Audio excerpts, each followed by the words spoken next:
fellow Americans.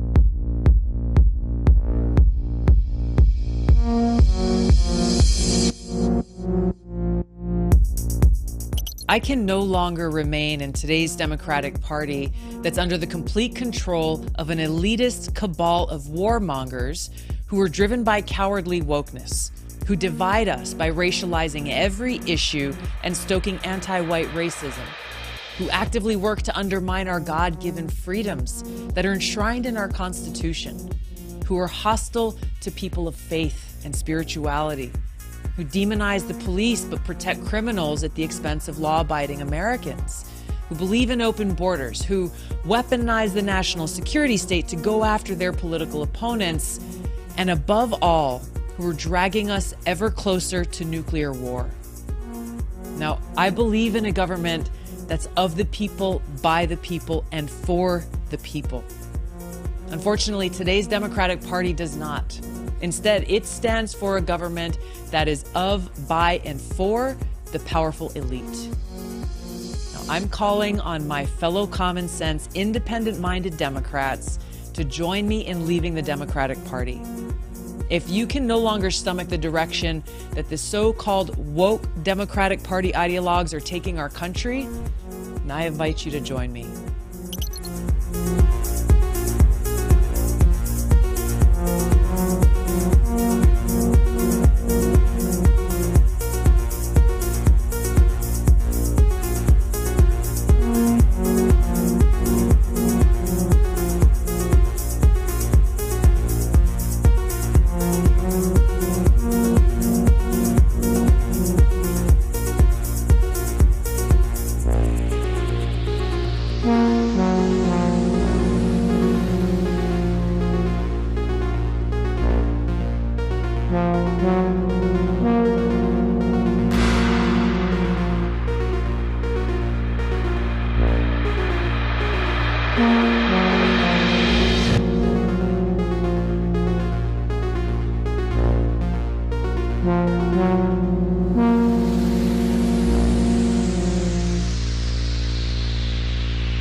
The Vietnam War and the push for US involvement was a result of the Gulf of Tonkin incident. A lie. The Iraq War famously is a result of lies. Wars in Somalia are a result of lies. The Second World War and the German invasion of Poland was a result of carefully constructed lies. That is war by media. Let us ask ourselves, of the complicit media, which is the majority of the mainstream press, what is the average death count attributed to each journalist?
Let me ask you a question. Do you think you should be the one to be able to decide when to pull the trigger?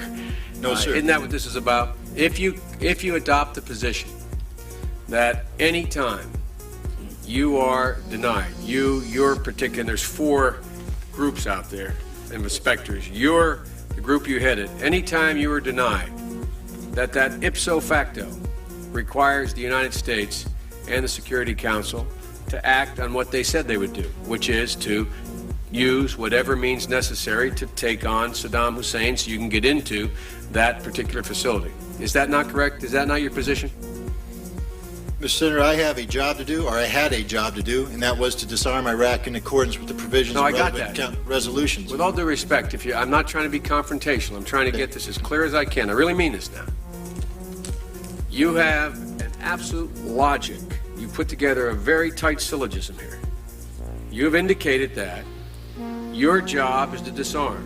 The only way you can disarm is to have access. The only way you can have access is either with permission on the part of Iraq, or if denied, forced access, right? Compelled access. Compelled. Well, okay, compelled. You sound like the lawyer and I sound like the military guy. I mean, compelled, where I come from, when my old man said you're compelled, it meant I was forced. I mean, it was a real simple proposition. It wasn't much to debate. Now, there is a clear logic to that. And that's what I mean when I say I respect your position. But that means that whenever you choose a target that warrants inspection and you are denied, that ipso facto, at that moment, the only way your position can be satisfied or sustained is if the UN Security Council or the United States, acting unilaterally, uses force to guarantee access. Is not that true? Yes, sir. Now, that means that you get to choose the time and place when we would use force, if we use force. No, sir. Of course you do. If you choose the site and it's denied. And we coordinate with the member states to include the United States. Exactly. And prior to us going in, we have their agreement that this indeed is an inspection worth doing. Okay, inspection worth doing, everybody's agreed it's worth doing, and it gets stopped. Yes, sir. At that moment, we're an automatic pilot as far as you're concerned. Period. No ifs, ands, or buts. Now, I respect that. But now, it seems to me the Secretary of State might have a slightly different problem. Secretary of State might be sitting there and saying, now look over there on that side. Now, I remember so-and-so and so-and-so and so-and-so, and the 12 people on this side, they're all the ones that said they didn't want to use force. Now, I'm going to have to go tell the President now that we should, or Secretary Cohen, unleash whatever it takes to get it done. And our military assessment is the same as the Major's. The Major's assessment is, privately held but publicly acknowledged later, that airstrikes alone aren't going to do this. Saddam's not going to cave on this. So, now here's the deal. I recommended the President have at it and let the chips fall where they may. A reasonable position for the Secretary of Defense, the Secretary of State to take. But I respectfully suggest, Major, they have a responsibility slightly above your pay grade. slightly above your pay grade, to decide whether or not to take the nation to war alone, or to take the nation to war partway, or to take the nation to war halfway. That's a real tough decision. That's why they get paid the big bucks. That's why they get the limos and you don't. I mean this sincerely. I'm not trying to be flip, because I think, and that's why I said at the outset, the reason why I'm glad you did what you did, we should come to our milk. We should make a decision. But in terms of whether the Secretary of State has no more to consider than you do as the arms inspector, you didn't get in, didn't get my job done, get me in. Period. You made the deal, right? That's the deal. A deal's a deal. Get me in. Scott Ritter, I'm ready to go. It's not how it works. Now, maybe it should work that way. But wouldn't you acknowledge that if you were President of the United States or the Secretary of State, you'd sit there and say, now, okay, old Scotty boy didn't get in. We said he should get in. We want him to get in. It's important that he does get in. They're not going to let him in, so what are we going to do now? We know that France and Russia aren't going to be with us. We're quite confident China's not. We've already run those traps. They're not there. We're not sure where the United States Senate is, but have at it, boys. Go get them. And by the way, Scott and the boys say air power's not enough. I think it's a legitimate debate, Major. I think it's a legitimate debate. But I don't think we should be putting it in the context of, you have somebody up there at state saying, look, how can we weasel out of this agreement? We want to let this guy out there hanging. We're not this. It's a very practical political decision.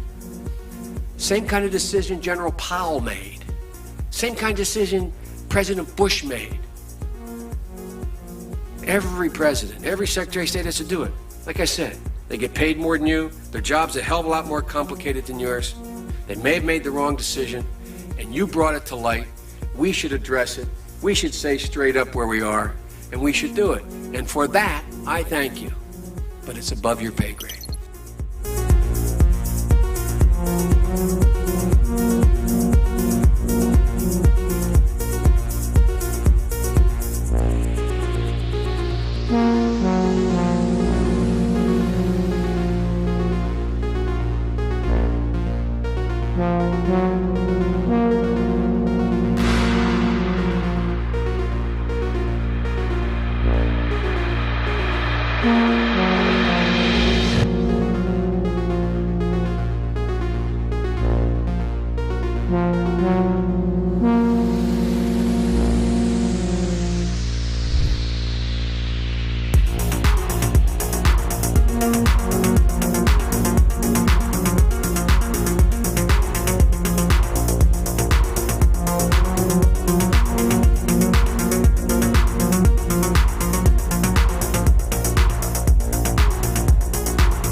Rationality belongs to the cool observers, but because of the stupidity of the average man, he follows not reason but faith, and the naive faith of the proletarian requires necessary illusion and emotionally potent oversimplifications, which have to be provided by myth makers to keep the ordinary person on the right course.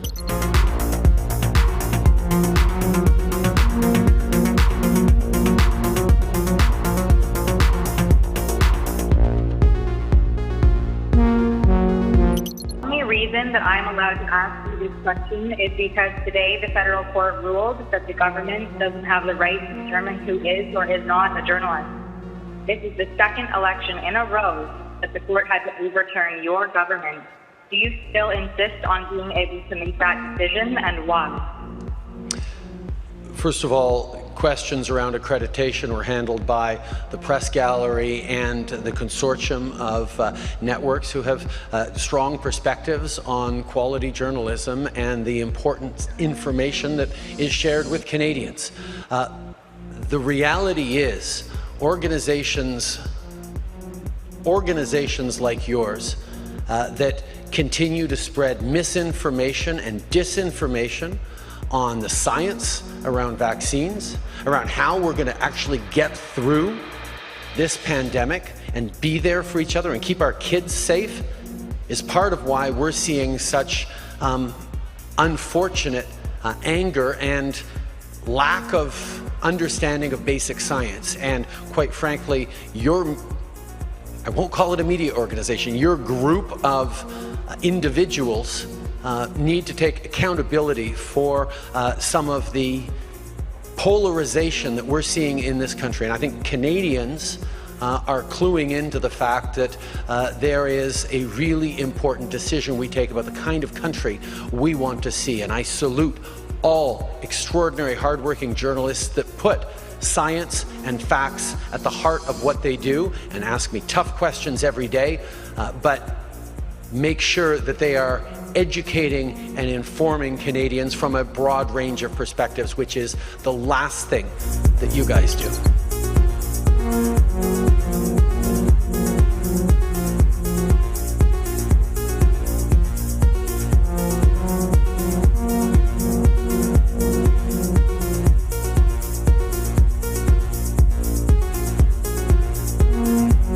Killed a million people in Iraq. That is a separate... You killed 1 million people in Iraq.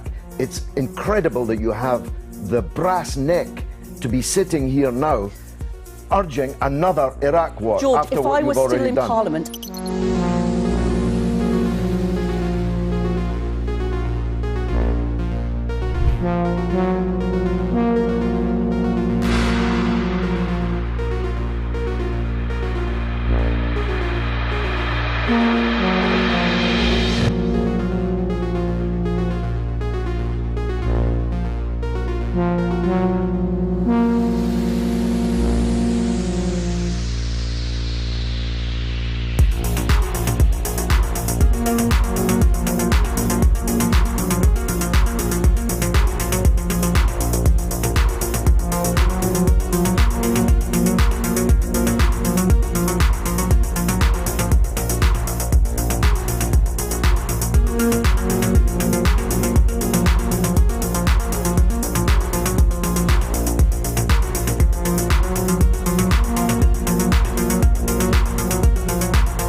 There can be no doubt that Saddam Hussein has biological weapons and the capability to rapidly produce more, many more. And he has the ability to dispense these lethal poisons and diseases in ways that can cause massive death and destruction. If biological weapons seem too terrible to contemplate, chemical weapons are equally chilling. UNMOVIC already laid out much of this, and it is documented for all of us to read in UNSCOM's 1999 report on the subject. If we consider just one category of missing weaponry, 6,500 bombs from the Iran-Iraq war, UNMOVIC says the amount of chemical agent in them would be in the order of 1,000 tons. These quantities of chemical weapons are now unaccounted for. Dr. Blick says, quipped that, quote, mustard gas is not marmalade. You are supposed to know what you did with it. We believe Saddam Hussein knows what he did with it, and he has not come clean with the international community. We have evidence these weapons existed. What we don't have is evidence from Iraq that they have been destroyed or where they are. That is what we are still waiting for.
Dr. Fauci, knowing that it is a crime to lie to Congress, do you wish to retract your statement of May 11th where you claimed that the NIH never funded gain-of-function research in Wuhan? Senator Paul, I have never lied before the Congress, and I do not retract that statement. This paper that you are referring to was judged by qualified staff up and down the chain as not being gain of function. What was, let me finish. You take an animal virus and you increase its transmissibility to humans, right. You're saying that's not gain of function? Yeah, that is correct. And Senator Paul, you do not know what you are talking about, quite frankly. And I want to say that officially. You do not know what you are talking about. Okay, you get NIH, one person. Let's read from the NIH can I answer gain of function. This is your definition that you guys wrote. It says that scientific research that increases the transmissibility among mammals is gain of function. They took animal viruses that only occur in animals and they increased their transmissibility to humans. How you can say that is not gain of function? It is not. It's a dance, and you're dancing around this because you're trying to obscure responsibility for 4 million people dying around the world from a pandemic. And let's Dr. Patrick. I have to, well, now you're getting into something. If the point that you are making is that the grant that was funded as a sub-award from EcoHealth to Wuhan created SARS-CoV-2. That's where you are getting. Let me finish. We don't know. Well, wait a minute. It didn't come from the lab, but all the evidence is pointing that it came from the lab, and there will be responsibility for those who funded the lab, including yourself. I totally This committee will allow the witness to respond. I totally resent the lie that you are now propagating, Senator, because if you look at the viruses that were used in the experiments, that were given in the annual reports, that were published in the literature, It is molecularly impossible. No one's saying those viruses caused it. It no is one is molecularly. those viruses caused the pandemic. What we're alleging is that gain-of-function research was going on in that lab, and NIH funded it. That is you can't not. Get away from it. It meets your definition, and you are obfuscating the truth. I'm not obfuscating the truth. You are the one. Time is expired, but I will allow the witness to. Let me just finish. I want everyone to understand that if you look at those viruses, and that's judged by qualified virologists and evolutionary biologists, those viruses are molecularly impossible to result No in one's saying those viruses SARS-CoV-2. caused the pandemic. We're saying they are gain-of-function viruses because they were animal viruses that became more transmissible in human, and you funded it. And you admit the truth. And you implying. Senator Paul, your time has expired, and I will allow witnesses who come before this committee to respond. And you are implying that what we did was responsible for the deaths of individuals. I totally resent that. And if anybody is lying here, Senator, it is you.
Whatever our hopes may be for the future, for reducing this threat or living with it, there is no escaping either the gravity or the totality of its challenge to our survival and to our security.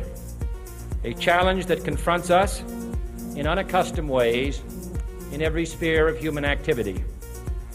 This deadly challenge imposes upon our society two requirements of direct concern, both to the press and to the President. Two requirements that may seem almost contradictory in tone, but which must be reconciled and fulfilled if we are to meet this national peril. I refer first to the need for far greater public information, and second, to the need for far greater official secrecy. The very word secrecy is repugnant in a free and open society, and we are, as a people, inherently and historically opposed to secret societies, to secret oaths, and to secret proceedings.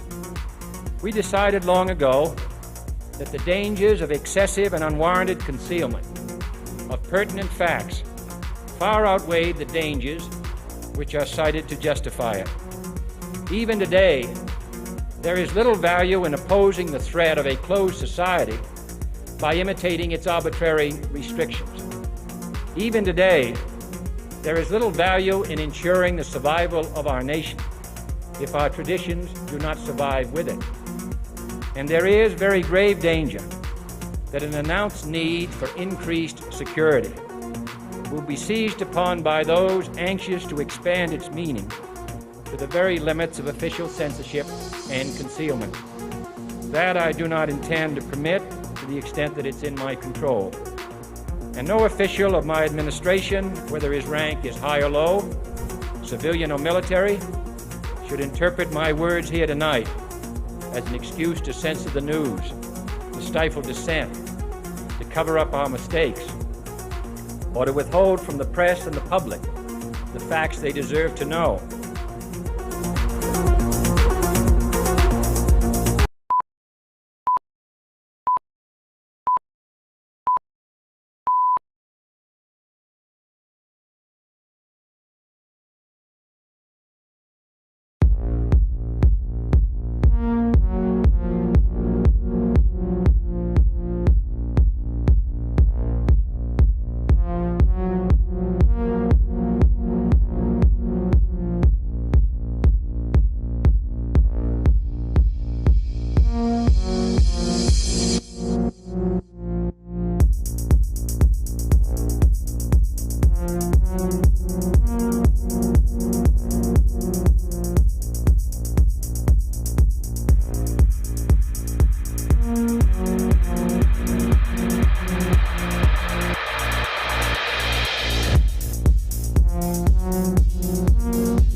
Welcome, everybody, to Redacted on this Tuesday. I'm Clayton Morris. I'm Natali Morris. And on this show, we cover the stories the mainstream media largely ignores. And if you looked around the mainstream media today, you would have not seen any coverage of what's about to happen in Ukraine, which is, of course, the shipping of tanks with depleted uranium stocks into Ukraine.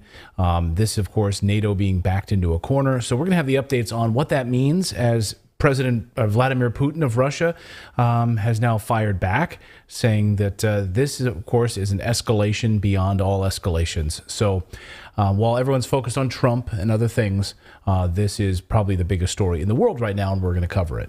Plus, new revelations show that the Canadian government had a blacklist of companies that were sympathetic to the trucker convoy, and they shared that far and wide so that those companies would be punished. This is yet another example of a government choosing winners and losers, and in this case, choosing losers in a big way for not science.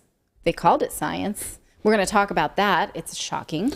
Also, President Biden flew to meet with Justin Trudeau. On the agenda was the invasion of Haiti. Yes. Can we get our Canadian brothers up north to do the invading for us? Because we don't want to do it, because it would look bad. Suddenly we care about opinions about how it looks when we invade countries. So we'll bring you the very latest on what Canada's position is on the invasion of Haiti, thanks to President Biden's visit. We have all of that and more as Redacted starts right now.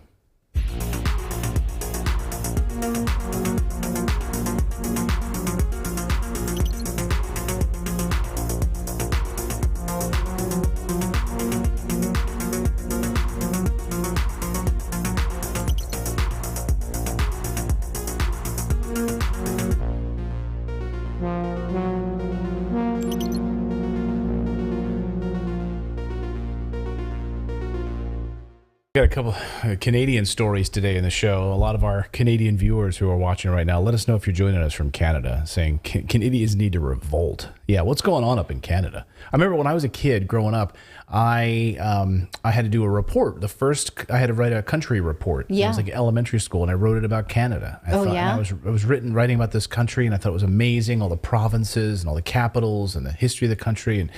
And wow, has that country fallen from my elementary school book report. I had Estonia. Estonia? Mm-hmm. How's Estonia shaping up these days? Go ahead. Oh, no. I was just going to say I had Australia. I was obsessed with Australia. You might be in the worst boat. I'm talking about how the countries have fallen. Holy if we're smokes. grading them on authoritarianism, Australia and Canada are tied. Estonia is a NATO country. But Estonia is having a bit of a renaissance for tourists, or at least it was before the pandemic. People thought it was a cool place to go.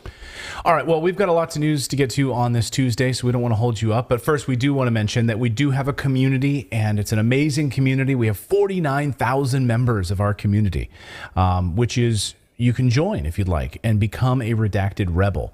Now, you can join it for free, or you can actually choose to become a Redacted Rebel, which actually, for the price of a cup of coffee once a month, you can support independent journalism. We are user-funded. We are not backed by billionaires. We are not CNN. We are not Fox. We are not MSNBC. So we are supported by you, the users. If you'd like to support us, you can do so by going to redacted.inc. That's the place to go. And you click on the Become a VIP member. And then you can, again, choose what tier you like and support us if you'd like. Again, for the price of a cup of coffee. We're going to be ramping up a lot of exclusive content over there. David and I were talking earlier today about live streams we plan to do. Natalie's going to launch her book club there, which is really exciting. And so we're going to be doing that on there. So we'll have all sorts of exclusive Rebel content inside the Redacted community. Clayton just gave me I have his sniffles. He gave me the sniffles. Then I sniffled and he gave me a... No. Your mom jokes that you are like she can hear you coming. I'm a little snivelly from like floors away because you always have the sniffles. I'm a bit loud. Okay, I apologize in advance. Let's get to the news. Okay, let's do it. All right, night, buddy. All right. Okay, ready? Yeah, we'll do it now. All right. Well, crap is about to hit the fan in Ukraine. Russia just issued a warning to the United States. We have advanced weapons that you don't have, and we could destroy you. That was basically the message. If you don't back off right now with what your plans are, that's the message, because NATO may have just crossed the red line in Ukraine, and we're watching now to see the biggest maybe the biggest Russian response, like what that response will look like. This is a big developing story in Ukraine at this hour, and it could be a push towards World War III. Specifically, NATO, led by the United States and Britain, just introducing depleted uranium tank shells into the fight, which, of course, Russia warned about weeks ago. And as recently as a few days ago, said this is a red line you cannot cross, and we will respond accordingly. So we will get to that in a second. I mean, the U.S. has actually been pretty quiet about this. The UK government has actually been pretty vocal about this. And we're going to show you the video where these depleted uranium shells are caught on camera in a big propaganda piece by the British government. Like here's our training of these Ukrainians and their tanks.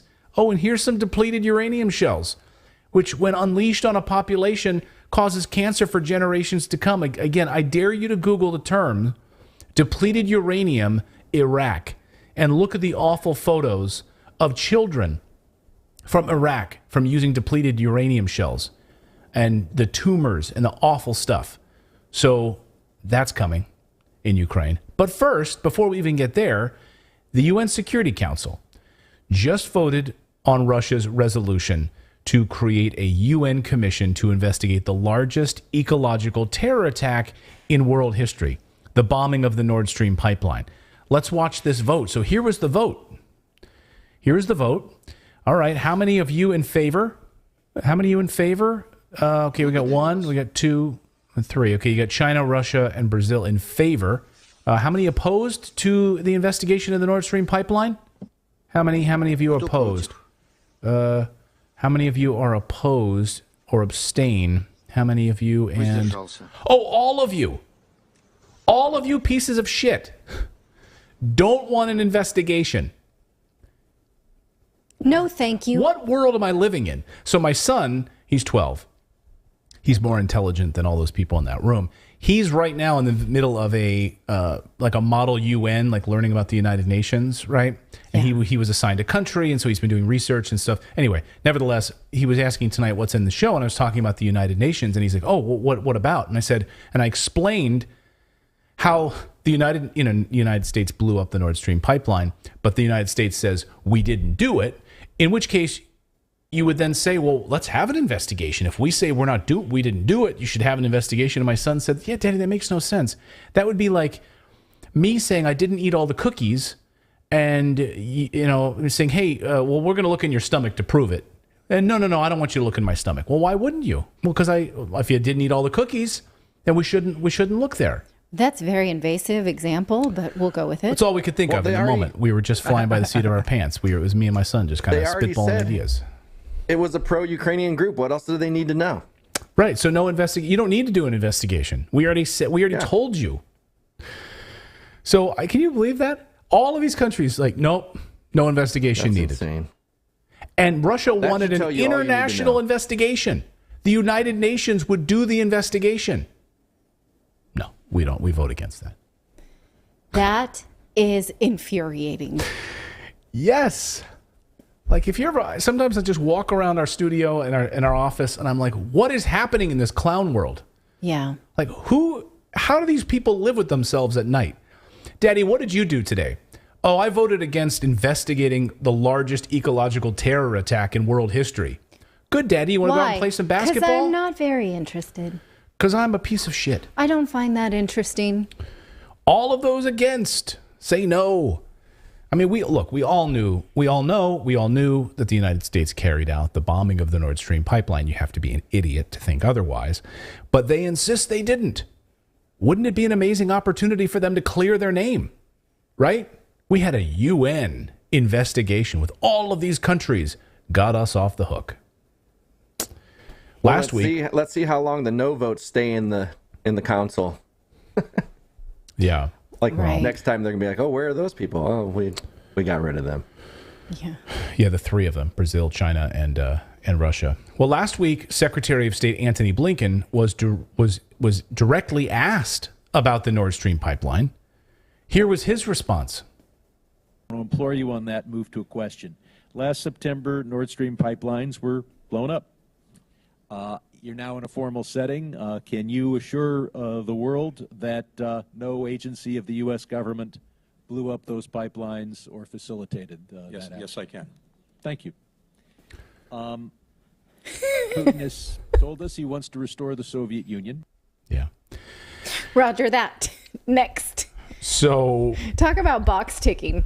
oh my God. I mean, literally, kids, I would love for kids to just come closer to your television. This is what it looks like when a grown man is lying right to your face. Lying right to your face. Let's watch it again. Well, I want to implore you on that, move to a question. Last September, Nord Stream pipelines were blown up. You're now in a formal setting. Can you assure the world that no agency of the U.S. government blew up those pipelines or facilitated Yes, that? yes, I can. Thank you. Well, and think about it.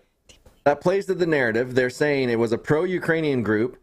He's on the record now saying it wasn't an actual, department of the military. So that leaves it to what? Volunteers that are over there that we've sent over there?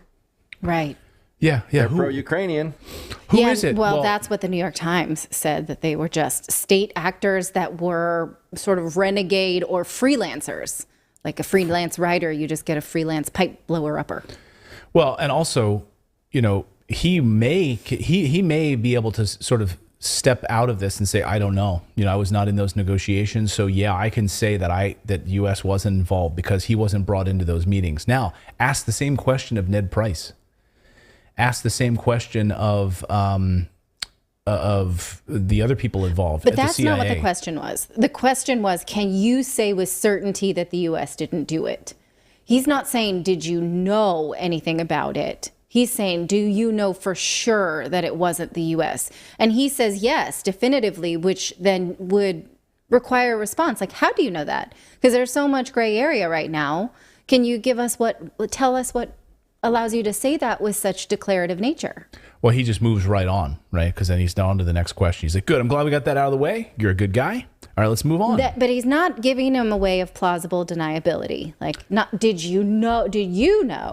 Did you have any evidence of this? Yeah. That would be a different. That was my, yeah. That was my point with how he framed the question, because he specifically said it in a way that it limits the amount of people he's asking. It's like, this little branch of our military, it's these, you're sure it wasn't this small thing, but that's outside of the mercenaries we have, all the other stuff that falls outside of that still we would consider military because they're paid from our budget. Yeah. I mean, I'm just so disgusted with our government. I mean, it makes my skin crawl to think about these people and these people in power right now sitting in Washington, just totally ignoring questions posed to them in a congressional hearing, lying right to our faces. Like, this is, so when I teach my children about government and like civil service and the United Nations, like, I'm looking at a bunch of scumbags, and these are the people that are in power. Like, why would my son want to learn about this organization, like, held up in such high regard when they're literally sitting there as a group of liars? It's really, really disgusting and disheartening. And to see what's happening with, nuclear attacks on nuclear power plants, and the UN does nothing. You've got a story on Libya here we're going to talk about, does nothing about, what's going on in Nicaragua. Awful, awful stuff. So anyway, and just feeling like punched in the stomach with this stuff. Before we get to the depleted uranium, which is about to be unleashed on the civilians that live in Donetsk and the greater Donbass region, I like this comment here. Natalie pointed it out in our chat. From Shankar N says, Ukrainium plus depleted uranium equals depleted Ukrainium. That's a good play on words. It's an awful thing, though, because that is exactly what will happen, is the complete depletion of that land. Awful, yeah. So remember, guys, what's happening in Donetsk, what's happening in former Eastern Ukraine, now Russia, that this was Eastern Ukraine. Many ethnic Russians lived in this area since 2014. Ukraine, of course, has been bombing this region, carrying out a genocide. Last year, Russia had enough of the bombing and the killing of civilians, and they moved in. They called it a special military operation. The rest of the world, called it an invasion, and they were going to, take over Ukraine. But if you actually understood what was going on here, it was much more nuanced than that, but they didn't care. They took over. Russia came in, took over this area, and the people voted to become part of Russia in this section of Ukraine. it didn't have to be this way, but NATO wanted it this way.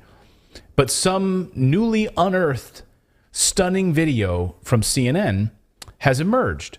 It's from about a decade ago. Yes, CNN had reporters in Donetsk covering the genocide. Did you know that? I didn't. And they were covering what Ukraine was doing to the people of the eastern part of that country, their own people, their own citizens. CNN does not want you to see this video, and that's why they've hidden it on their website. But thanks to the internet, we're going to show it to you now. This is CNN covering Donetsk, the Donbass, being attacked by Ukraine. Watch. Petro Poroshenko will have a hard time winning back hearts and minds in this city. As the people of Donetsk sweep up the debris of their homes and livelihoods, they are hardened against a president they say is killing his own people. We are Ukrainian, but they kill us, this man says. So we probably need our own country. But people in Kiev, they are not brothers for us. The shells hit these homes days ago, but the tears are still fresh. 27-го, 28-го, 29-го очень сильно. Фактически мы живем под подвалом. We live on the ground. It was so hard for 2 weeks, especially for 27, 28, 29th. But only today it's quiet. Извините, я пойду. Sorry, I need to go. 2 people were killed outside this block of flats last Wednesday. One of them was a 50-year-old woman, the other a 34-year-old woman. Her husband, who won't talk to us, he says he's in shock, managed to make it down to the cellar with their little child, but she just didn't have the time. And this is a story that repeats itself over and over in dozens of apartment blocks, with civilians being killed by the constant shelling around Donetsk. CNN. I mean, I guess they've forgotten that. That's before the narrative shifted, and they were no longer allowed to tell the truth about what was going on there. Once, of course, the deep state got their claws in you and told you to start covering this story, that's how it unfolded. So CNN, of course, wasn't alone in their coverage of this genocide or the neo-Nazis or any of the stuff that was happening there. At the time, the press was warning that this was bad news. Most of the press. And that the U.S. was going to drag us into war in Ukraine. That was the message from Europe. Like, hey, watch what the U.S. is doing right now, meddling in Ukraine. They're going to drag us into war. Here's the front page of the Guardian newspaper.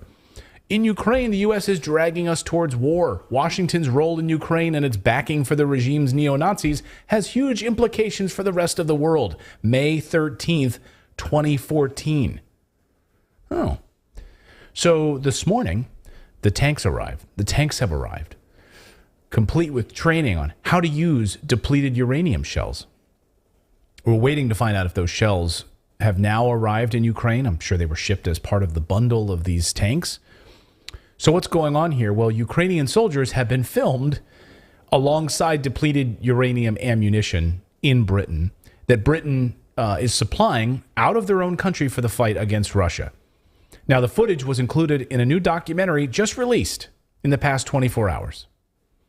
The UK Ministry of Defense released this video of Ukrainian tank crews completing their training. Like, hey, they just graduated to go back to Ukraine and then be destroyed. They'll probably last 4 hours, right? That's what Ukraine has said, that a soldier's lifespan is now about 4 hours once it hits the battlefield. So these people that have had 3 months of training now, they won't live very long after this. Here's just a little taste of this new propaganda piece that the British Ministry of Defense just released. I watched this whole thing, so you don't have to. Here's just a sample of this tank training that you're paying for with tax dollars. Yes, so obviously we are training the Ukrainian drivers. So it's a 3-week course for them themselves. Obviously normal drivers will take about a month, but obviously we're going through the process of how to guide the vehicle on the ground. But also we do maintenance, so like at the moment we're changing sprockets, obviously due to wear and tear. But it's a good thing for them, so if that does happen, they've got a way to do it, knowledge of how to do it in the field. And then... Yeah. So that's the tank. So we sped up their training. Normally it would take a month, but we've sped it up. We've sped up their training. So we just get them back in there as cannon fodder. So we'll show you that depleted uranium footage in a second, but here's an eagle-eyed observer caught the depleted uranium shells in the video. So this is a screen grab from the video here. You can see them sitting on the table and some of those shells. So you can see that there. The U.S. denies supplying depleted uranium ammunition to Ukraine, and yet here are those shells.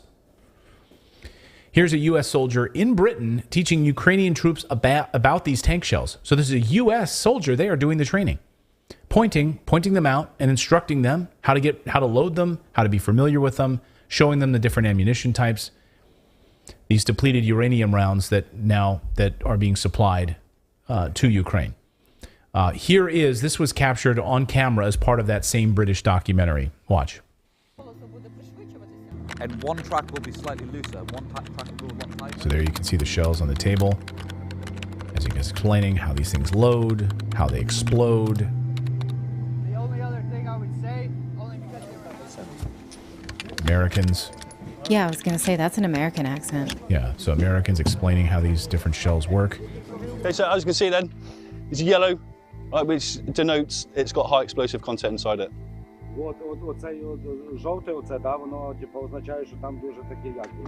Yeah, so inside the round there is high explosive content. Yeah. So these are the rounds being shipped with the tanks. Well, most likely, right? So we still need confirmation that they have now arrived in Ukraine, but the tanks are showing up and they've already told us they're going to. According to Ukraine's Minister of Defense, Annabel Goldie, last week, Britain will be sending depleted uranium shells to Ukraine with these tanks. That's right from the ministry's mouth, as we reported last week. These are armor-piercing weapons that cause cancer. And if you need it and gets into the soil, and the fragments from the dust of this will ruin people's lives, and of course, this area for decades, generations to come. So, hey, if we can't have this area back, this eastern Ukraine back, that's now part of Russia, we'll just deplete the area, make it a no man's land, and kill all the people there. If you needed any more evidence that the West wants the total destruction of the Donbass, then look no further. Putin responded to the UK defense minister announcing these new shell deliveries. Watch this again. Что Великобритания устами заместителя главы Министерства обороны этой страны объявила не только о поставках танков на Украину, но и снарядов с объединенным ураном. Похоже, что Запад действительно решил воевать с Россией до последнего украинца уже не на словах, а на деле. Но хотел бы в этой связи отметить, что если все это будет происходить, то соответствующим образом Россия вынуждена будет реагировать, имея в виду, что коллективный Запад начинает применять уже оружие с ядерным компонентом. So Russia said yesterday that we have advanced weapons that you don't have that could destroy you, and if you don't back off right now. So here we are, like on the precipice, and this comes on a day when Germany also rolled in their tanks. So all the tanks are now arriving, just in time for whatever shit is about to hit the fan inside of Ukraine. On Monday, Der Spiegel reported that 18 Leopard 2 battle tanks have been received by the Ukrainian government after the tanks were successfully delivered across the Ukrainian border. And the UK sending their tanks, the United States still working on getting their tanks delivered, and all of these additional armored vehicles now showing up. So, peace talks? So, UK sending tanks with depleted uranium. German tanks just arrived. So, get ready, folks. There's your on the precipice of World War III. If you want to get a clear example, or like this is a clear example of NATO's real intentions towards Ukraine of having them fight to the last person, because they wait until their army is already completely decimated, and then they're like, okay, here's some tanks. Yeah. They didn't get to that right in the beginning. They're because they don't really care. No, and now we're sending in jets. Yeah. So jets and tanks and depleted uranium. Yeah, but I'm gonna still argue that we don't even know that their military is depleted like they keep telling us. And it's are they just using that as an excuse to keep sending more weapons and money because of it's like a money laundering scheme? Because like we've not seen any proof of the numbers at all. Well, the Senate today announcing that they're going to putting together an auditing like body that's going to actually finally start like looking into things. Oh, I believe that. So 100%. We'll get to the bottom of this. Like, well, you know, like there was the Taliban in the past like 24 hours released videos in Afghanistan how like all these weapons, like they're parading around with U.S. weapons. Like U.S. weapons are flowing everywhere. Yes. Not to the, you know, and those who needed it in Ukraine, I guess. I mean, those people are gone. You know, those people have been destroyed. That's the recipe for any successful business, isn't it? Like you start your business and then like a year or two later, you get an accountant. Yeah. Right. Just so that you know they can come in and find out what you've been up to. You know, like 2 years later. So you get that. 2 years later. Well, we've got more news to get to here on this Tuesday. We're going to look at Canada's Blacklist. The people who are on it can expect all sorts of things from their Trudeau government. We're also going to look at the invasion of Haiti, which is what President Biden has been asking Canada. So we've got a couple of Canada-based stories. United States isn't the only authoritarian country in the world right now bashing people. We'll get to all of that. But first, attention. Are you an investor looking for an easier way to trade stocks? And would you like 17 free stocks?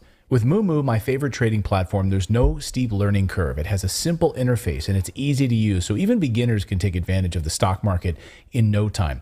Plus, it offers powerful tools, often reserved for experienced investors like customizable watch lists and advanced charting capabilities.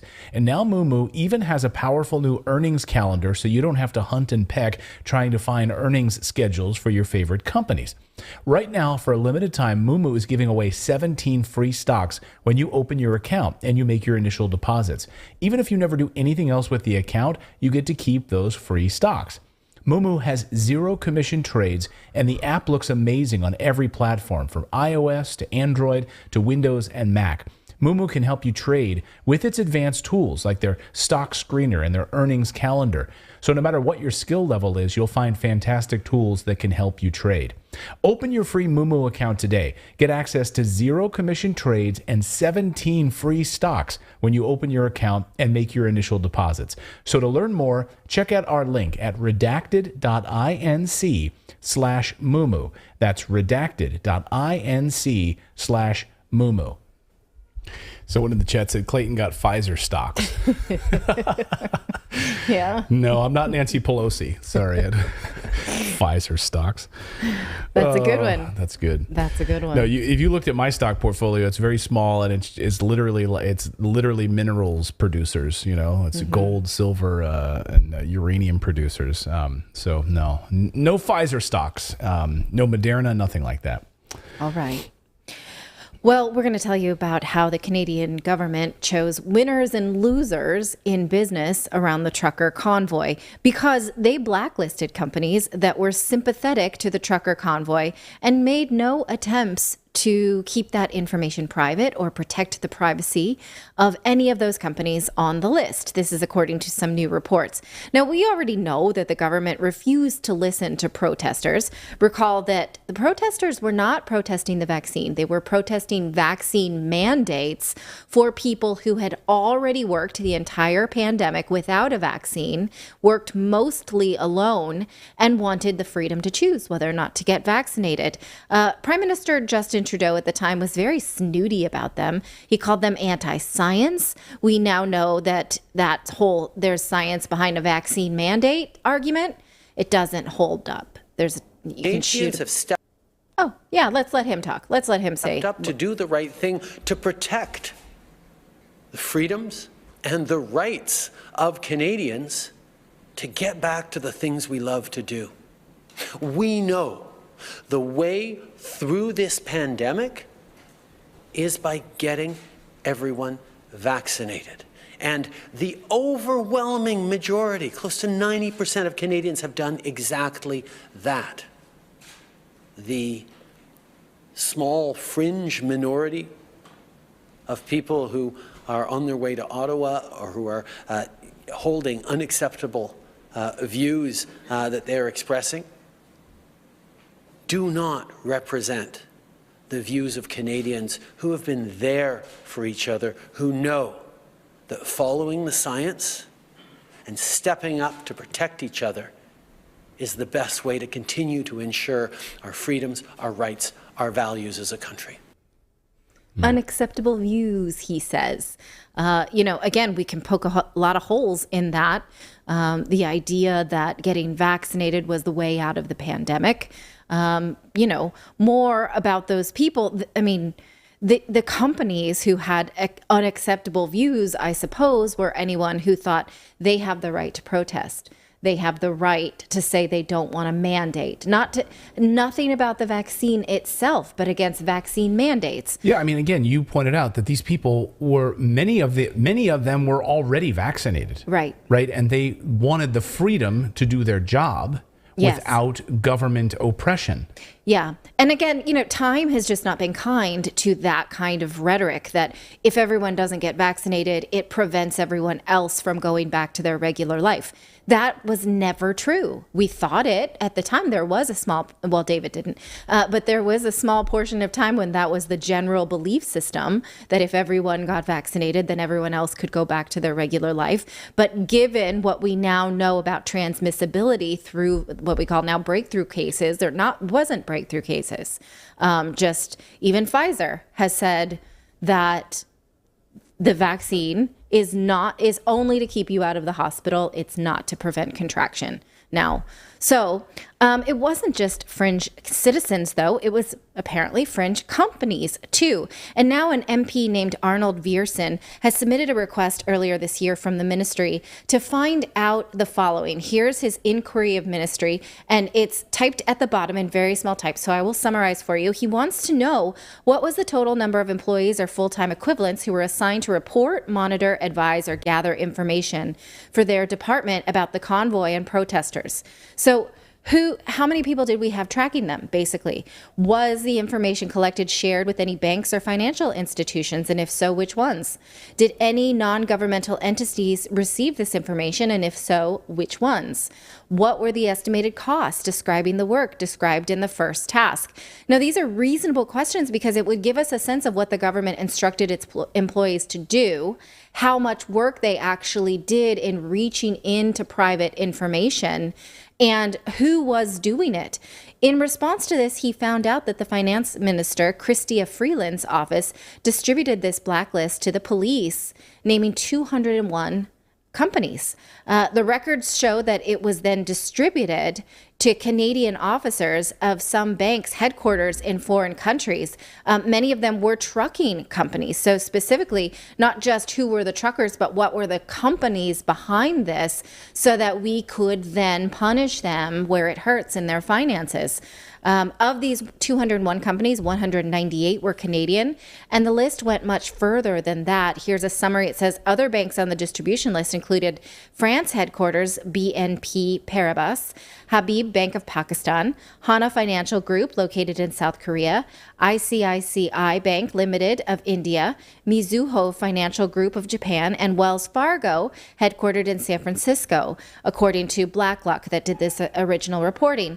Now, the RCMP, the police, the Canadian police, offered to act as a conduit of information between provincial and territory law enforcement and financial institutions in order for the entities to fulfill their obligations under the Emergency Economic Measures Order to cease dealing with designated individuals and to determine on a continuing basis whether they were in possession or control of property owned, held, or controlled by on or behalf of a designated person. By official estimate, around $7.8 million held in 267 bank and credit union accounts and 170 Bitcoin wallets owned by the Freedom Convoy sympathizers were frozen by federal authorities at the time of the protests. And accounts were frozen based on this list given to the Royal Police. Now, Can I ask how? Go ahead. Really quick, how do you freeze a Bitcoin wallet? Like, that's supposed to be outside of their purview. How in the heck do you even do that? They did it with the exchanges.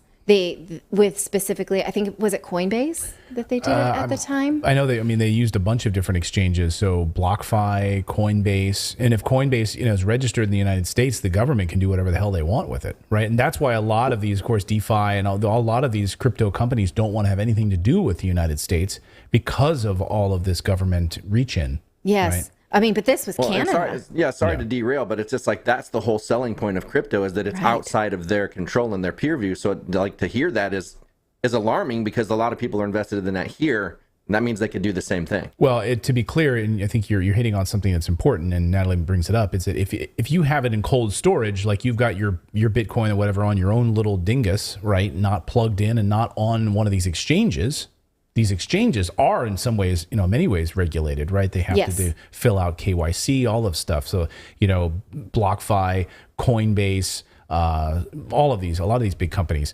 So if you have your coins or whatever, your money off of that on a digital wallet that you keep in cold storage, they can't touch it. I mean, unless they come to your house and do whatever they're going to do with it. Well, they could take it, but Yeah. And there's your keys. You have that memorized. You have your own keys stored somewhere. They can't ever get access to that. But if you're on these exchanges, they can seize it. Then it's just a matter of like locking out your username and password in some cases. Yeah. Yeah. Now, the Emergency Act allowed the government to take these extreme measures by blacklisting companies that wanted to stand for their freedoms or wanted to support their employees in doing so. And they froze their assets and they shared their information without any concern for privacy. It would seem, on the surface at least, that this was an egregious abuse of power on the part of the Trudeau government, but we're pretty sure that no one will ever be punished for it because the Canadian government conducted an inquiry and the judge issued 5 volumes of reports, but basically his conclusion was that the inquiry be complete, and unless new politicians bring it up, it will most likely stay that way because he said that, that the Emergencies Act that came during the trucker convoy was appropriate. Oh, okay. So that's, all of those hearings that we saw, Trudeau testifying, pretty much they said, yeah, you needed to do this because of truckers who wanted to, who had saved our butt during the pandemic, but, didn't want to fall in line when we had a vaccine. So yes, appropriate. The tyranny, the Canadian tyranny. And, you remember, of course, that Justin Trudeau is Klaus Schwab's favorite protege. He said as much. He's like, no one in the world is a better example of what the World Economic Forum is trying to accomplish than our young Justin Trudeau. So look no further than that. As someone pointed out in the chat, they're rolling out 15-minute cities in Canada. Would love to be able to do a deeper dive on those 15-minute cities in Canada. As they try to control everything up there. We've got more Canada to talk about in just a second, actually. We're going to talk about President Biden flying into Canada, trying to coerce them into invading Haiti on our behalf.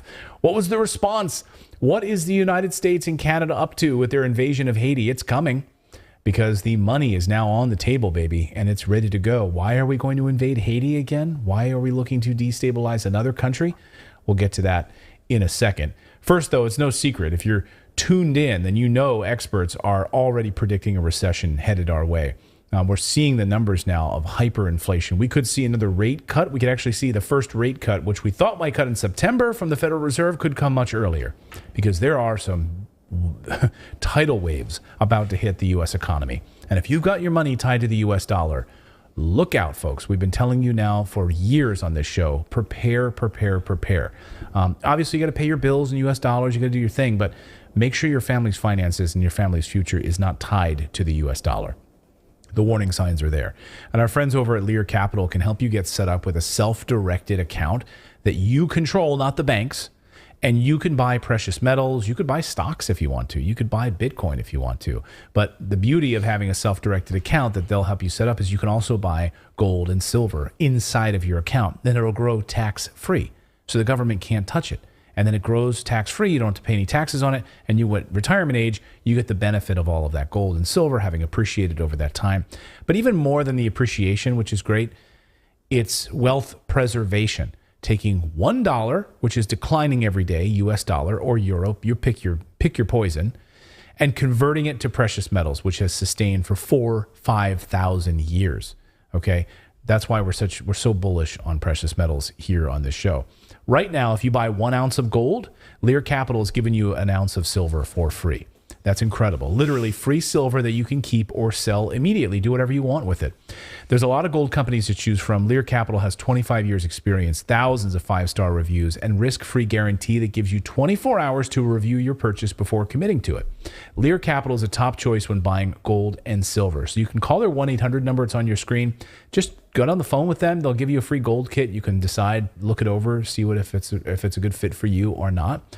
1-800-613-3557 or go to LearRedacted.com. LearRedacted.com to get your free bonus medals when you check them out. Again, 800 number is 1-800-613-3557 or go to LearRedacted.com. Well, President Biden is fresh off his trip to Canada, where he went to meet with Justin Trudeau, among other things, to discuss plans to invade Haiti. What did you do this weekend? That's what President Biden was doing in Canada. The U.S. says that it doesn't want to send military forces, and Canada says it doesn't want to either. So instead, do they really want to attack Haiti after all? Then what in the heck was the meeting all about? Or is this just all political theater? We will get to the bottom of all of this. Redacted correspondent Dan Cohen has been on the Haiti story for us from the very beginning, following it very closely. Dan, what do you make of this President Biden trip to Canada this weekend? Well, let's look at their statements. So Biden and Trudeau meet in Ottawa, and they held a press conference announcing that Canada would send even more money to reinforce the Haitian National Police. Today, I'm announcing that Canada will invest an additional $100 million to provide better police support to the National Police Force in Haiti. Biden was then asked by a reporter about a potential military invasion of Haiti. Listen to his answer. Are you disappointed that Canada is not part or hasn't taken a bigger role in the multilateral forces in Haiti? And what would you like Canada to do more in addition to the $100 million announced today? Any decision about military force, which was often raised, we think would have to be done in consultation with the United Nations and with the Haitian government. And so that is not off the table, but that is not in play at the moment. So back in October of 2022, UN Secretary General Antonio Guterres presented two options for military intervention in Haiti, and both of those involve the Haitian National Police. The only difference is whether the police do the dirty work with foreign military advisors behind them, or if those foreign military advisors actually carry out combat operations with the police side by side. So both of these options involve reinforcing the police. I'm using air quotes here. So when they say we don't want to intervene, so we'll just reinforce the police, well, that is intervention. They're using misdirection and kind of carefully couched language to avoid saying it. Then over the weekend, the Canadian state broadcaster, the CBC, published a lengthy explainer on Haiti, which is really just an incredible propaganda piece overall. But I want to focus in on this key part where it discusses how Canada has already sent military aircraft over Haiti and warships to its coast, which we've reported on here at Redacted, in addition to the troll farm that they ran, attacking our reporting and trying to gin up support for these military operations. But the reporter or the explainer says that's not enough. Nobody believes that any of this will be enough to solve Haiti's crisis. Rather, there would have to be a direct involvement from some kind of coalition of willing nations. How about Canada taking the lead of an intervention force, but in collaboration with what the countries of the region can offer. Translation: boots on the ground, led or guided in some capacity by Canada, but made up primarily of people from neighboring countries. A kind of international Caribbean police force. Something very limited in scope, limited in time, but very focused on propping up Haiti's national police, eventually paving the way for free and fair elections. So coalition of the willing, Dan, this is something we've talked about over the past year about Haiti, trying to gather up like an Iraq-style coalition of the willing to go in and try to invade or act as peacekeepers. So this is very like Bush-era reminiscent language, isn't it? Exactly. Coalition of the willing, boots on the ground. The language he uses is just a little too obvious, but they use this, I think, to create a sort of facade of international goodwill for this military invasion. The Miami Herald also has a piece out over the weekend titled U.S. Shifts to Support Peacekeeping Mission in Haiti After Push for Intervention Falters. That's the title. So what is the difference between peacekeeping mission and intervention? They don't say, and there doesn't appear to be any fundamental real difference between an intervention and a peacekeeping mission. In that CBC explainer, the host says a military invasion, that he proposes, would be limited, very limited in scope and time. To me, they always say that with these interventions, that it's going to be very, very short and it'll be welcome. I mean, I remember, Donald Rumsfeld saying that about Iraq, and that's my generation. I grew up, in the Iraq War, so all these things are just burned into my brain. And then, of course, it was totally contradicted by everything that happened. All of this at the same time that the Biden administration is holding its democracy summit and is trumpeting what it calls the Global Fragility Act, which has not been reported on a whole lot, but is very important. It is the U.S. government's initiative to basically keep Russia and China out of countries around the world through a combination of military operations and diplomatic pressure. So in so-called fragile countries that the U.S. sees as susceptible to influence from China or Russia, that they might, look outside the U.S. orbit, the U.S. really wants to find a way to keep its hand in there. Can we just comment on the Global Fragility Act for a second? Because this whole thing is a farce, right? It's predicated on the idea that the United States will keep other countries out of war, that we will interrupt potential pathways of conflict. That's literally like in the words of this act, right? That we will, quote, interrupt potential pathways to conflict, reduce threats before they arrive on our shores. It's laughable, really. And they think that we buy this kind of stuff. This is the kind of propaganda that's being put out by the Biden administration. Exactly, and there's a very heavy military component. I mean, if you look at the text, the basic text of the Global Fragility Act, it's State Department, it's U.S. aid, and it's the Pentagon. It's a major military operation component. So they want to prevent conflict from breaking out by using the U.S. military. And, we should say that this is not just the Biden administration's thing. This was passed in 2019 by Congress under the Trump administration. So this is both parties. This is the uniparty or the deep state.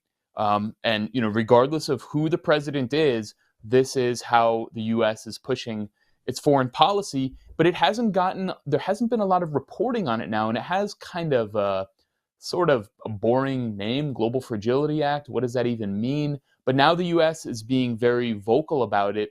And the first country, it lists several countries as the first targets for this act. And the very first one is actually Haiti. So contrary to what that Canadian CBC explainer was saying, this isn't about the short term. The Global Fragility Act is very clear that it's about the next 10 years. This is long term.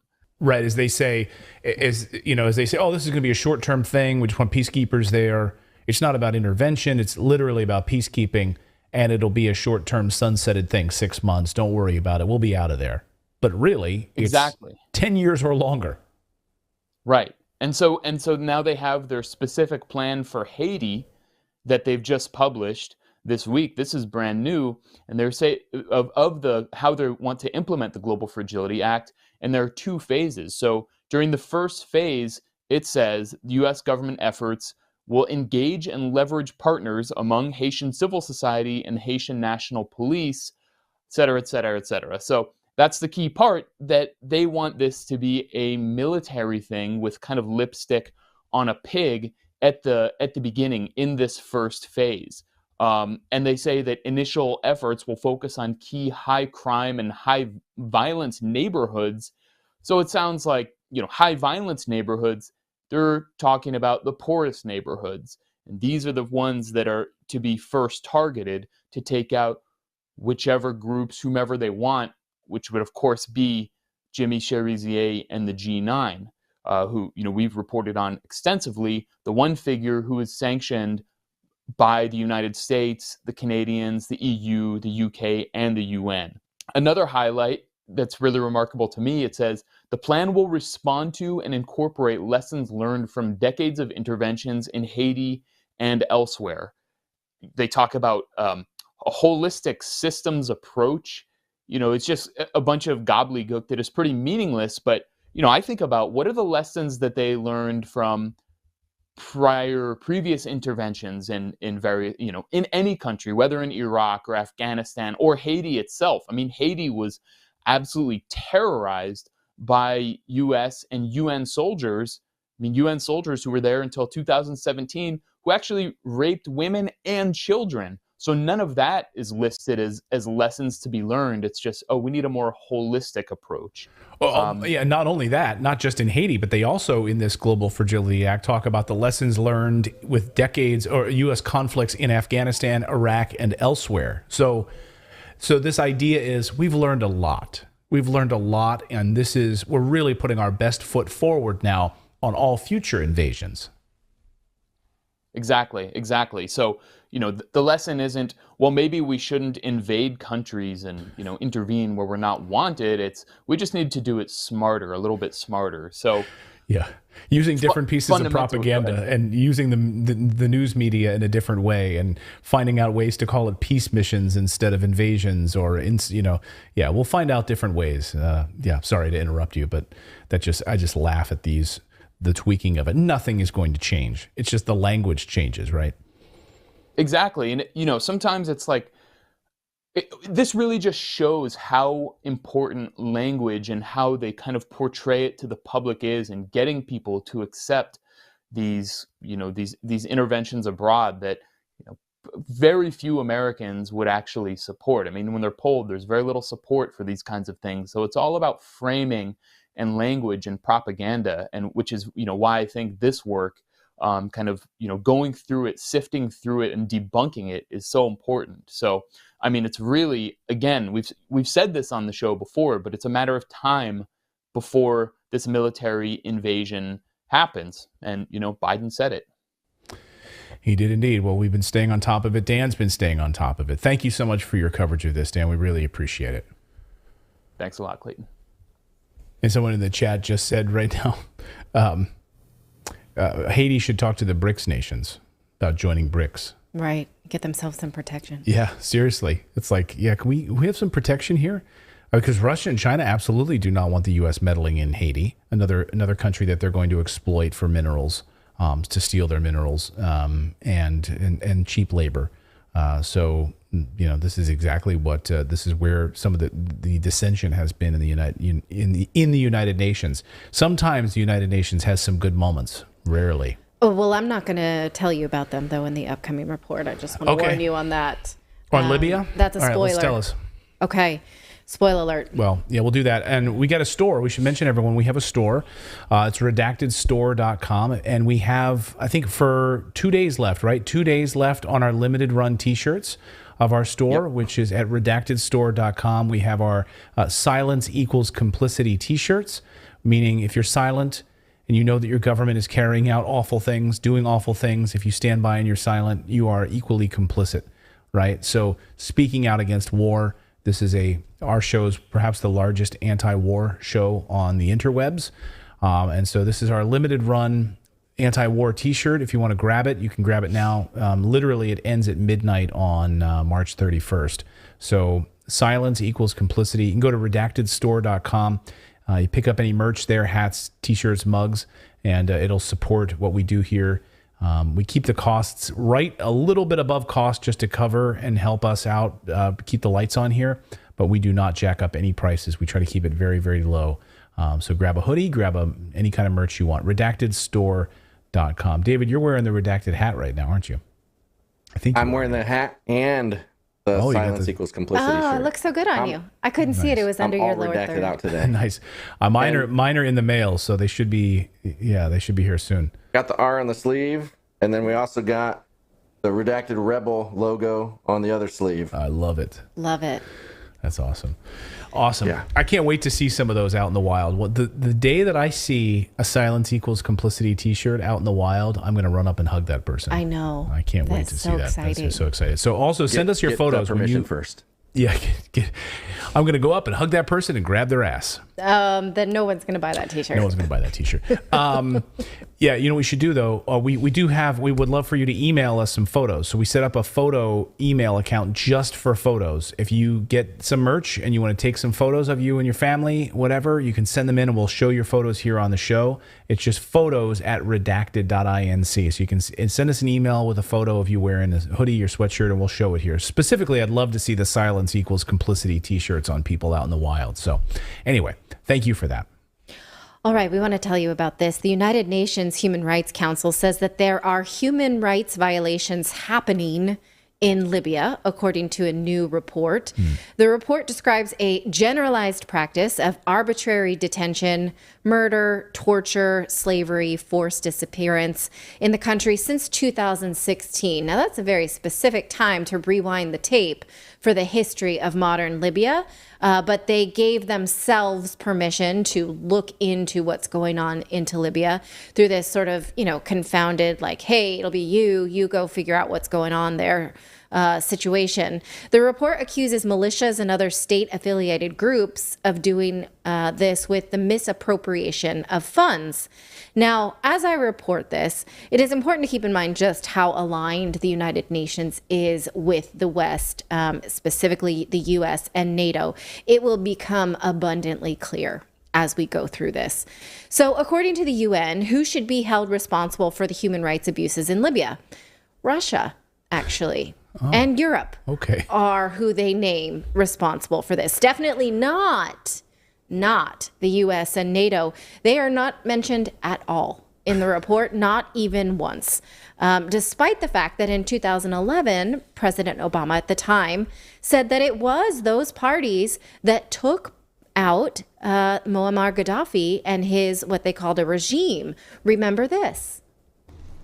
The United States and our friends and allies stopped Gaddafi's forces in their tracks.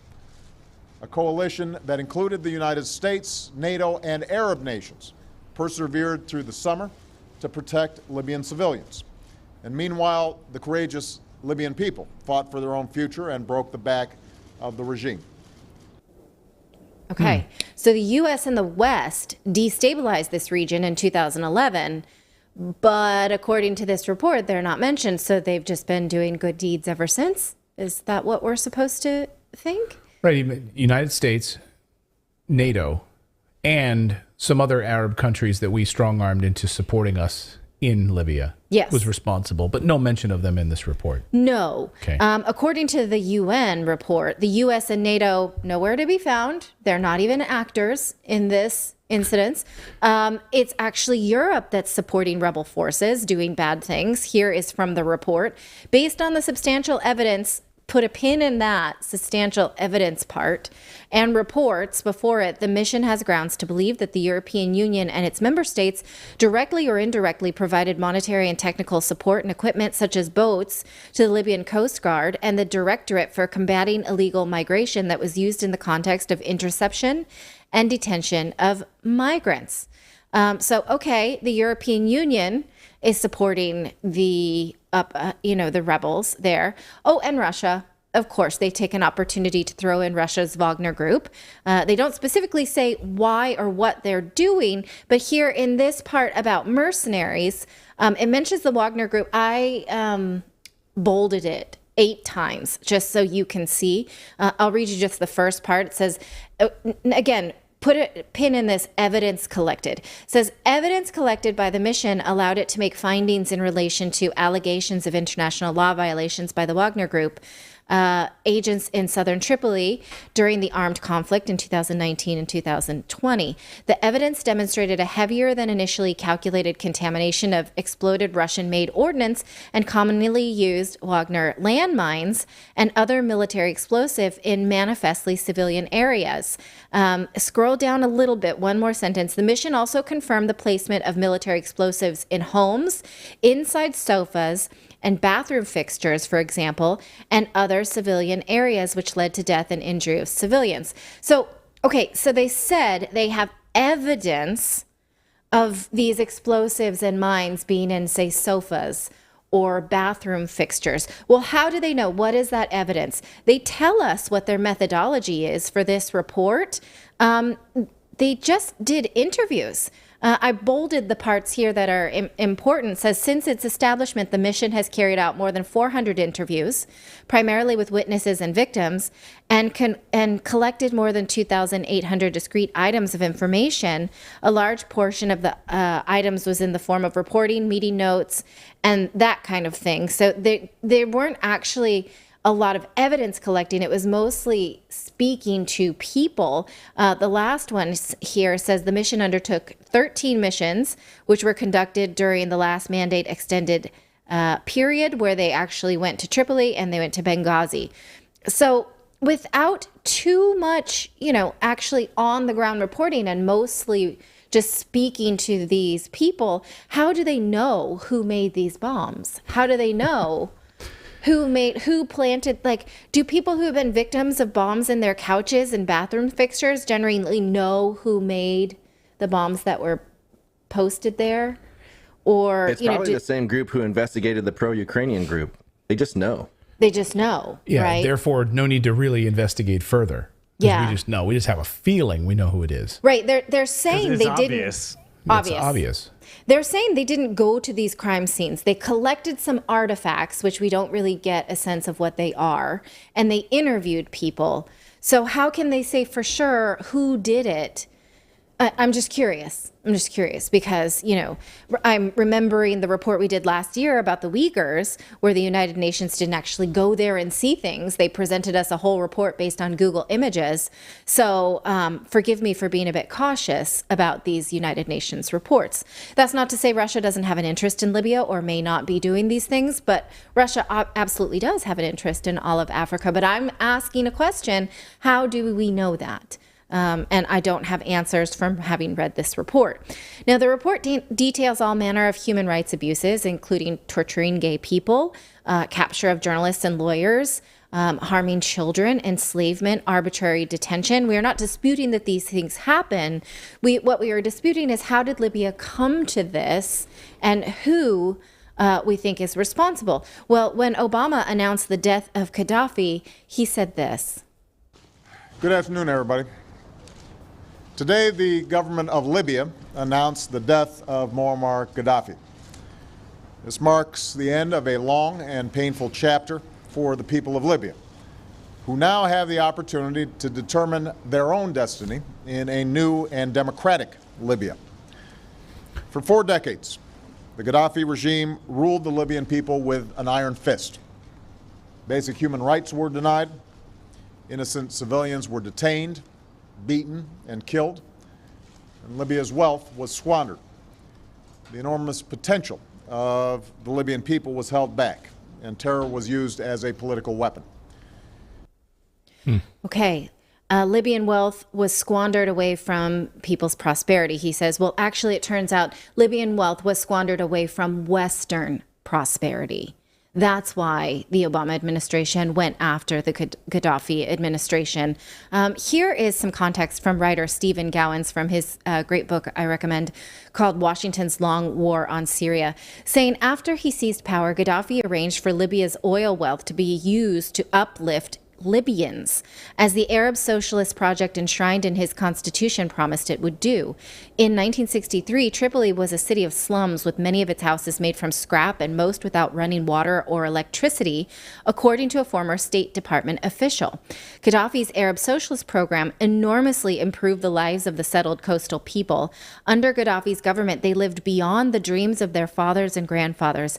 Indeed, Arab nationalist Libya evinced a remarkable record of development in almost every aspect: education, healthcare, infrastructure, job creation, and usually with a commendable sense of social justice. So Obama giving us this sad story about how people had lived during the Gaddafi years was a lie, and he knew it. He had to have known it, or else he just didn't do his homework. Now, I want to prove to you that the West knew this and that the United Nations knew this. And I think, again, Stephen Gowan puts this together nicely. Again, I know this is a screenshot from a book. It's not a great screen, but I'm going to read it to you. And Clayton will lecture me about it later. It says, a year after Gaddafi was overthrown, the Wall Street Journal reported that private oil companies had been incensed at the pro-Libyan oil deals that the Gaddafi government was negotiating and had hoped for regime change in Libya would bring relief in some of the terms they had agreed to in partnership deals with Libyan oil company, the national oil company. For decades, many European companies had enjoyed deals that granted them half of the high-quality oil produced in Libyan fields, but Gaddafi renegotiated the company's share of oil from each field to as low as 12%. The Arab nationalist leader had also kept Libyan crown jewels off limit to foreigners. The huge onshore oil fields that accounted for the bulk of Libya's oil production remained the preserve of the country's state companies. Western oil companies were also frustrated that Libya's state-owned oil companies stipulated that foreign companies had to hire Libyans for top jobs. As a November 2007 State Department cable complained that those who dominate Libya's political and economic leadership are pursuing increasingly nationalistic policies. It gets even worse here. They talk about how the labor laws were amended to Libyanize the economy, that is, give Libyans jobs. Oil firms pressed to hire Libyan managers, finance people, human resources. In fact, the New York Times subbed up the West's objection by saying Colonel Gaddafi proved to be a problematic partner for international oil companies, frequently raising fees and taxes and making other demands. Now, this last paragraph here points to the fact that the United Nations knew this. After Gaddafi was ousted, the United Nations lamented that Libya's development has been handicapped by its command economy and impeded by state investments, price controls, and subsidies. So here we have two different entities pretending that Libya was one thing before Gaddafi and another after, and both of them know that that's not true. That's the Obama administration saying that Libya was in the dumps and its people had no prosperity, not true. And the United Nations saying that Libya actually was prosperous during the Gaddafi years, and now acting like they didn't know, right? The United Nations knows that what the United States did kneecapped the Libyan economy. They knew it in 2011, but they're pretending they don't know it now. And so, you know, we can recall what Hillary Clinton said when she was asked about this, about, you know, Gaddafi, because she danced and did this little jingle about it. So, I mean, that is the land of unconfirmed. Yes, we came, we saw, he died. Did it have anything to do with your visit? No, I'm sure it did. So funny, so funny. So hilarious. Killing dictators. Regime, throwing over an entire government. And also, it's like it's all about oil generally, because like Gaddafi was also introducing called a gold dinar, and he was negotiating with Hussein in Iraq to trade oil in the gold dinar, and that was something that was highly. A lot of people wanted it in like African countries and stuff like that. It was a popular thing. And so it all revolves around oil. Anytime the U.S. is involved, if you look at oil and them trying to like either trade it in a different currency or something like that, it's just, it's insane how much pull that has on us. Right. So but the United Nations knows that too, that anytime a leader shows a penchant for Arab nationalism, one of his heroes was Nasser from the leader of Egypt, who was one of the most modern day examples of Arab nationalism that wanted to keep prosperity and profits inside of Arab nations. And the United States just cannot abide that. So again, the United Nations knew that the U.S. and NATO backed the Islamic extremists in Libya in order to destabilize that nation. They knew it in 2011. Why are they refusing to say it now? Well, because they gave themselves this cutoff date of 2016. Obama's gone, Trump's in, it's okay, we don't even have to look at it. So the 5 years prior, when NATO literally overthrew a government and partnered with Al-Qaeda. Yes. They partnered with Al-Qaeda, the very people that we were told, attacked us on 9/11 and they're awful people, and yet we were literally funneling money and weapons to them. We team up, like a Marvel team up. So we come together with Al-Qaeda to overthrow Gaddafi. That's what NATO and the United States did in Libya, and we just ignore that part of the story. That's what the United Nations does. Yeah, so take this report with a grain of salt if you decide to read it. Go ahead, Philip. It's like the UN pulled a George Lucas and started the story on episode 4. Yes. And here we begin our story on episode 4. Yeah. Which makes Darth Vader always the bad guy, right? Right. And how do we know anything There's about no context about how does he become Gaddafi. Yes, that's a very apt anecdote. How does he become the bad guy? Oh, now how has Libya become the bad people? How has rape and destabilized country happen? Oh, because we ended up doing it. We did it to them. Yeah. That's just something. But no, it's an opportunity to blame Russia and Europe. Right. Not the United States. And UK. The UK is complicit in this as well. Absolutely. UK intelligence services, US intelligence services. We've got more news to get to here on your Taco Tuesday. For that, though, we're going to move to Rumble. And I saw someone earlier asking about that crazy German doctor, Dr. Lauterbach. We're going to talk about him. And we're going to talk about crazy. He's basically the German Dr. Fauci. And wow, we've got some revealing information about COVID and what these doctors knew inside of Germany at the Ministry of Health, and what they're now saying, and the amount of adverse effects that we are now seeing in Germany and what this portends. It's an amazing about face from the German doctor. We will get to that in a moment, but we're going to have to do that on Rumble because there's some things we're going to talk about that we cannot talk about on YouTube, unfortunately, because they will block us. So come on over to Rumble where the water is warm. Our stream will continue unfettered. We just have to end the stream now on YouTube because of that. But again, Rumble is a censorship-free platform. And I was talking to my mother-in-law today, your mom. Mm-hmm. And she said, how'd the show go last night? And I said, went very well. We worked hard on it. And our audience on Rumble, we hit millions of viewers last night on Rumble. So to the millions of you who watched us last night on Rumble, thank you so much. That's very, very exciting. Our goal, of course, is to have Rumble take over for our platform of choice because they're censorship free. But right now we still have to use the big platform of YouTube to push us there. That's the goal. So, and we're thankful for YouTube for giving us this platform, but there are things that we also totally disagree with them on, and that's censorship. So anyway, come on over to Rumble right now. It's rumble.com/redacted is the URL. Come on over and subscribe over there, and you can watch us there.